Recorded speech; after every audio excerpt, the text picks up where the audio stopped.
Students आमी Dipanwita madam आज के एबीटीए टेस्ट पेपर एसी 125 अर्थात एसी 125 पेज जेटा सेट नम्बर 4 सेखान थेके समस्त एमसीकिউ এবং এসএকিউগুলো আলোচনা করে দেব। তো প্রথমে এমসিকিউগুলো ভূগর্ভে ম্যাগমার মধ্যে সঞ্চিত জলকে বলে, আমি শুধু উত্তরগুলো বলে যাচ্ছি। উৎসন্দ জল, সঞ্চিত অদ্রবণীয় লৌহ যৌগের দ্বারা সৃষ্ট কাদাময় লাল মাটিকে বলে টেরা রোজা। তোমরা জানো 4টে করে অপশন থাকবে, সঠিক উত্তরটা নির্বাচন করতে হবে। তরঙ্গের আঘাতে উপকূল প্রান্তের সৃষ্ট খাড়া তলকে বলে সমুদ্র ভৃগু। ভৃগু খাড়া ঢালে সমুদ্রে নেমে আসে। আরোহণ অবরোহণের সম্মিলিত ফল হচ্ছে পর্যায়ন। প্রবাল কীটের দ্বারা তৈরি সমুদ্রপৃষ্ঠ থেকে স্বল্পথিত প্রায় বৃত্তাকার প্রাচীর হল অ্যাটল। ডায়নামিক ইকুইলিব্রিয়াম তত্ত্বের প্রবক্তা হলেন হ্যাক। ছোটনাগপুর মালভূমি শিলার গঠনের উপর দিয়ে প্রবাহিত সুবর্ণরেখা নদী কোন শ্রেণীর অন্তর্গত? অধ্যারোপিত নদীর অন্তর্গত। পরের কোশ্চেন, যে প্রক্রিয়ায় মাটির বীজ স্তর সম্পৃক্ত হয় সেটা হচ্ছে ইলুভিয়েশন। আমরা জানি এলুভিয়েশন হচ্ছে উপরের স্তর, সেখান থেকে ধৌত প্রক্রিয়ায় নিচে যায়, নিচে গিয়ে যে সঞ্চয় হয় সেটা বীজ স্তরে সঞ্চয় হয়। এই সঞ্চয় যে কাজটা তাকে বলছে ইলুভিয়েশন। তাহলে কোন প্রক্রিয়া কার্যকরী হয়? বীজ স্তরে ইলুভিয়েশন। মাটির ইউএসডিএ শ্রেণীবিভাগের প্রবক্তা হলেন বলদুইন। আন্তর্জাতিক ওজোন স্তর সুরক্ষা দিবস পালিত হয় 16 সেপ্টেম্বর। কানহা জাতীয় উদ্যান অবস্থিত কোন রাজ্যে? মধ্যপ্রদেশে। শস্য সমন্বয় তত্ত্বের প্রবক্তা হলেন জেসি উইভার। ভারতের শ্বেত বিপ্লবের জনক হলেন ডক্টর ভার্গিস কুরিয়েন। বিশ্বের রবার রাজধানী হল অ্যাক্রন। হোয়াইট কালার কর্মীরা যে অর্থনৈতিক ক্ষেত্রের অন্তর্গত সেটা হচ্ছে চতুর্থ স্তরে। নেক্রোপলিস কথাটির অর্থ হল মৃতের শহর। এর পরের কোশ্চেন, শিল্প স্থাপনের ন্যূনতম ব্যয়তত্ত্বের প্রতিষ্ঠাতা আলফ্রেড ওয়েবার। মিলেট জাতীয় শস্য যে কৃষি পদ্ধতির প্রধান ফসল সেটা হচ্ছে শুষ্ক কৃষি। ভারতের একটি ধসপ্রবণ রাজ্য হল হিমাচল প্রদেশ। পরের কোশ্চেন 20 দাগে, ভারতের জীববৈচিত্র্যের একটি হটস্পট হল পশ্চিমঘাট পর্বতের বৃষ্টি অরণ্য। পাদ সমতলীকরণ মতবাদটি প্রথম অবতারণা করেন এলসি কিং। এরপরে এসএকিউগুলো, যেগুলো তোমরা বারবার বলছো এসএকিউগুলো সমস্ত করে দিয়েছি। অ্যাকুইফার কি? অ্যাকুইফার হলো প্রবেশ্য শিলা, বালি ও নুড়ির একটি ভূগর্ভস্থ স্তর যার মধ্য দিয়ে জল প্রবাহিত হয়। এই স্তরে জল সঞ্চিত থাকে। এই স্তর পর্যন্ত কূপ খনন করে ভূগর্ভস্থ জল উত্তোলন করা যায়। পুরোদেশীয় বাঁধ কাকে বলে? অগভীর সমুদ্রবক্ষে গড়ে ওঠা উপকূল থেকে বিচ্ছিন্ন ও উপকূলের প্রায় সমান্তরালে আংশিক নিমজ্জিত বাঁধকে পুরোদেশীয় বাঁধ বলে। মোনাডনক কি? এটি মৃদু ঢালু বা সমতল পার্শ্ববর্তী সমভূমি থেকে হঠাৎ উঠে আসা অনুচ্চ টিলা বা বিচ্ছিন্ন পাহাড়।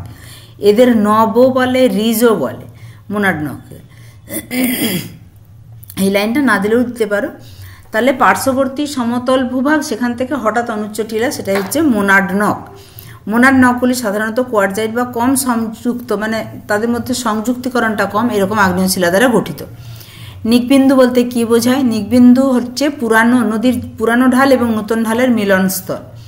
নিকবিন্দুতে একটা খাঁজ সৃষ্টি হয়, অনেক সময় জল উপর থেকে নিচে পড়ে নিকবিন্দুতে জলপ্রপাত সৃষ্টি হয়। হিউমিফিকেশন কাকে বলে? হিউমিফিকেশন হচ্ছে হিউমাস গঠনের প্রক্রিয়া। হিউমাস কি? হিউমাস একটি কালো নিরাকার পদার্থ যা মৃত উদ্ভিদ প্রাণী বিভিন্ন অণুজীব দ্বারা বিয়োজিত হয়ে গঠিত হয়। এই হিউমিফিকেশনে মানে প্রাণী ও উদ্ভিদ দেহের খনিজ হিউমাসে পরিণত হয়। আর মিনারেলাইজেশনটা হচ্ছে এর সম্পূর্ণ বিপরীত প্রক্রিয়া। এখানে হচ্ছে যেটা হচ্ছে জৈব পদার্থ, সেখান থেকে খনিজ পদার্থ তৈরি হয়। তাই হিউমিফিকেশনকে মিনারেলাইজেশনের বিপরীত প্রক্রিয়া বলে। নিচের লাইনটা না দিলেও চলবে। শারীরবৃত্তীয় শুষ্ক মৃত্তিকা কাকে বলে? যে মাটিতে প্রচুর লবণ থাকার কারণে মাটিতে প্রচুর জল আছে কিন্তু উদ্ভিদ ওই জল শোষণ করতে পারে না। তোমরা লেখাটা দেখে নিচ্ছ, এখান থেকে লিখে নিবে। তাহলে শারীরবৃত্তীয় শুষ্ক মৃত্তিকা কোনটা? যেমন সুন্দরবন অঞ্চলে লবণাক্ত মৃত্তিকা, সেখানে জল ভাটার জন্য প্রচুর জল আসে, সমুদ্রের জল আসে, কিন্তু সেই জলকে উদ্ভিদ গ্রহণ করতে পারে না অধিক লবণতার কারণে। একে শারীরবৃত্তীয় শুষ্ক মৃত্তিকা বলে। সুন্দরবন অঞ্চলে এই জাতীয় গাছ দেখা যায়, মানে এই জাতীয় মৃত্তিকা দেখা যায় যেখানে সুন্দরী গরান ইত্যাদি গাছ জন্মায়। 4 o'clock রেন কি? বিকেল 4টার দিকে যে বৃষ্টিপাত হয় তাকে 4 o'clock রেন বলে। নিরক্ষীয় অঞ্চলে প্রতিদিন বিকেলে এই ধরনের বৃষ্টিপাত হয়। এটি পরিবাহী বৃষ্টিপাতের একটি রূপ। এখান থেকে শেষ পর্যন্ত না দিলেও হবে, মানে এখানে বলতে চেয়েছি যে পরিচলন বৃষ্টিপাত, যেমন ভূমিভাগ উত্তপ্ত হলো, দিয়ে সেখান থেকে যে জলীয় বাষ্প সেটা উপরেই গেল, উপরে গিয়ে ঘনীভূত হয়ে আবার বৃষ্টির রূপে ঝরে পড়লো, অর্থাৎ যে অঞ্চলে জলীয় বাষ্প সেখানেই বৃষ্টিপাত ঘটালো। ভূমিভাগ উত্তপ্ত হলে বাতাস উষ্ণ প্রসারিত হয়ে উপরে উঠে বাতাস শীতল ঘনীভূত হয়, ঘনীভূত বাতাস মেঘ তৈরি করে সেই অঞ্চলে বৃষ্টিপাত ঘটে। প্রথমের অংশটুকু লিখলেই হবে যে বিকেল 4টের দিকে বৃষ্টিপাত হয়। এটা কোথায় দেখা যায়? নিরক্ষীয় অঞ্চলে দেখা যায়। প্রতিদিন বিকেল 4টের সময় এই ধরনের বৃষ্টিপাত, একে 4 o'clock রেন বলে। মনেক্স কথাটির অর্থ কি? মনেক্স কথাটির অর্থ হলো মনসুন এক্সপেরিমেন্ট বা মৌসুমী গবেষণা। বিশ্ব বায়ুমণ্ডল গবেষণা প্রকল্পের তত্ত্বাবধানে মৌসুমী জলবায়ু গবেষণার যে বিশেষ কার্যক্রম স্থির করা হয় তাকে মনেক্স বলে। নদী মঞ্চ কাকে বলে? নদী উপত্যকার 2 তীর ধাপে ধাপে নেমে এসে নদীর 2 পাশে মঞ্চের মতো অবস্থান করলে তাকে নদী মঞ্চ বা নদী সোপান বলে। গামা বৈচিত্র্য কি? গামা বৈচিত্র্য বলতে কোনো ল্যান্ডস্কেপে মোট প্রজাতির বৈচিত্র্যকে বোঝায়। গামা বৈচিত্র্যের মাধ্যমে কোনো অঞ্চলের বিভিন্ন বাস্তুতন্ত্রের সামগ্রিক বৈচিত্র্য পরিমাপ করা হয়। তাহলে গামা বৈচিত্র্য হচ্ছে মোট প্রজাতির বৈচিত্র্য, প্রথম লাইনটুকু লিখলেই হবে। বহিক্ষেত্রীয় সংরক্ষণ কি? বহিক্ষেত্রীয় সংরক্ষণ বা ex-situ সংরক্ষণ। ex-situ সংরক্ষণ কথাটা তোমরা বারবার শুনে থাকবে, প্রতিটা পেজেই প্রায় আছে। ex-situ সংরক্ষণ বলতে কোনো জীবকে তার স্বাভাবিক বাসস্থান থেকে নিয়ে গিয়ে দূরে কোনো কৃত্রিম জায়গায় এসে পালন করা। যেমন সুন্দরবনের বাঘকে নিয়ে এসে ঝড়খালিতে রাখা হয়েছে, সেখানে কৃত্রিমভাবে খাঁচায় রাখা হয়েছে, বনের মধ্যেই রাখা হয়েছে, কিন্তু তার নিজের জায়গাতে নয়, মানে সে স্বাধীন নয়, কৃত্রিম একটা বাসস্থান তৈরি করা হয়েছে। এটা হচ্ছে বহিক্ষেত্রীয় সংরক্ষণ। নব্য অর্থনৈতিক ক্রিয়াকলাপের 2টি উদাহরণ দাও। যে অর্থনৈতিক ক্রিয়াকলাপে জ্ঞান, মেধা, প্রযুক্তি যুক্ত থাকে সেটা হচ্ছে তৃতীয় বা সেবা ক্ষেত্রের ক্রিয়াকলাপ, যেমন ডাক্তার, শিক্ষক। শস্য সমন্বয় কি? কোনো নির্দিষ্ট কৃষি অঞ্চলের মধ্যে মোট কর্ষিত জমিতে উৎপাদিত এক বা একাধিক শস্যের পারস্পরিক সম্পর্ককে বলা হয় শস্য সমন্বয় বা শস্য সংযুক্তিকরণ।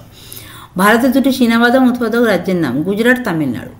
11 কোশ্চেন, ক্রিটিক্যাল আইসোটোপান কি? ক্রিটিক্যাল আইসোটোপান যদি এতটা লিখতে না পারো শুধু এটুকু লিখলেই হবে যে কাঁচামাল ও শিল্পজাত পণ্যের সমান মোট পরিবহন ব্যয়রেখা।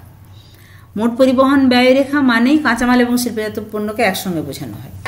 এখানে এটা বললে আরেকটু ভালো হবে যে ক্রিটিক্যাল আইসোটোপান হলো ওয়েবারের শিল্প স্থানিকতা তত্ত্বের একটি বিশেষ ধরনের উপবৃত্তাকার রেখা। এই রেখাটি শিল্পে ব্যবহৃত কাঁচামাল ও শিল্পজাত পণ্যের সমান মোট পরিবহন ব্যয় বিশিষ্ট স্থানগুলিকে যুক্ত করে। কোন শিল্পকে উদীয়মান শিল্প বলে? পেট্রোরসায়ন শিল্পকে উদীয়মান শিল্প বলে। কার্যকরী জমি বলতে কি বোঝো? পৃথিবীপৃষ্ঠে যেসব জমি মানুষের নানাবিধ প্রয়োজনে বা কাজে আসে বা যেসব জমি থেকে মানুষ সম্পদ সৃষ্টি করে তাকে বলে কার্যকরী জমি বা এফেক্টিভ ল্যান্ড। অথবাতে আছে মেগাসিটি কি? যখন কোনো মহানগর বিশাল অঞ্চল জুড়ে বিস্তার লাভ করে অতি বৃহৎ আকৃতির পৌরবসতি গঠন করে তখন তাকে মেগাসিটি বা এআইসিটি বলে। অর্থনৈতিক উন্নয়ন বলতে কী বোঝো? দীর্ঘকাল ধরে প্রাকৃতিক গুণগত মান ও কার্যকারিতা অক্ষুণ্ণ রেখে সর্বাধিক অর্থনৈতিক সুবিধা লাভই হলো অর্থনৈতিক উন্নয়ন। মানে অর্থ আসবে, অর্থনৈতিক উন্নতি, মানে সবার ক্রয় ক্ষমতা বাড়বে, কিন্তু উন্নতিটা এমন হবে না যে পরিবেশের ক্ষতি করবে। এই কথাটা কিন্তু মাথায় রাখতে হবে যে প্রাকৃতিক গুণগত মান এবং কার্যকারিতাকে অক্ষুণ্ণ রেখে যখন উন্নয়ন হবে, অর্থনীতি আরও বেশি সমৃদ্ধ হবে, সেটাই হচ্ছে অর্থনৈতিক উন্নয়ন। ঠিক আছে, 14টা কোশ্চেন হয়ে গেল। এসে কেউ 14টা থাকে। এর পরের কোশ্চেন শেড নাম্বার 5, পেজ হচ্ছে AC 142। ঠিক আছে, আমি পরের পেজটা নিয়ে তাড়াতাড়ি আসবো। আমি বুঝতে পারছি একটু দেরি হয়ে যাচ্ছে, আমি চেষ্টা করব কাল বা পরশুর মধ্যে দিয়ে দেওয়ার। টাটা, সবাই মন দিয়ে পড়াশোনা করবে কিন্তু।